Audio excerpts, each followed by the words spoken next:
ప్రతి నేలకి ఒక కథ ఉంటుంది. ఇప్పుడు మనం చెప్పుకునే కథ ఉదయగిరిది. ఇక్కడ ఉన్న పురాతన ఆలయాలు విజయనగర యుగం యొక్క అద్భుతాలకి ఆనవాళ్లు. 15వ శతాబ్దంలో నిర్మించిన ఈ రంగనాథ స్వామి దేవస్థానం ఇక్కడ శిల్పాలుగా మలచబడిన దేవతలు, యోధులు మరియు పౌరాణిక జీవులు ఉన్న స్తంభాలు ఇక్కడ సూక్ష్మమైన శిల్పకళకు ప్రత్యక్ష నిదర్శనాలు.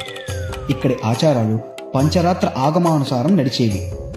ఉషస్సులో దేవుని లేపడం నుండి ఊరేగింపులతో, బ్రహ్మోత్సవాలతో ఈ ప్రాంగణాలు కలకల్లాడేవి. 1565లో విజయనగర సామ్రాజ్య పతనం తర్వాత కూడా నాయకులు మరియు స్థానిక పాలకులు ఇక్కడ దైవారాధనను సజీవంగా ఉంచారు. అయితే 16వ శతాబ్దం చివరి నుండి డక్కన్ సుల్తాన్ మరియు మొఘల్ సైనికుల దండయాత్రలు ఈ ప్రాంతాల మీదుగా సాగాయి. ఇక్కడ దేవాలయాలు దోపిడీకి మరియు నిర్లక్ష్యానికి గురి కాబడ్డాయి.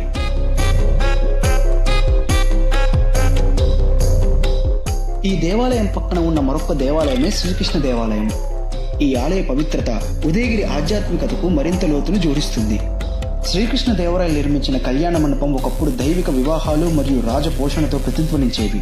సమీపంలోని నీటి కొలను ఒకప్పటి చరిత్రను ఇప్పటికీ మనకు కళ్ళకి కట్టినట్టుగా చూపిస్తున్నాయి. ప్రస్తుతం ఈ దేవాలయాలు పురావస్తు శాఖ పర్యవేక్షణలో ఉన్నాయి. ఇది మన ఉదయగిరి కథ.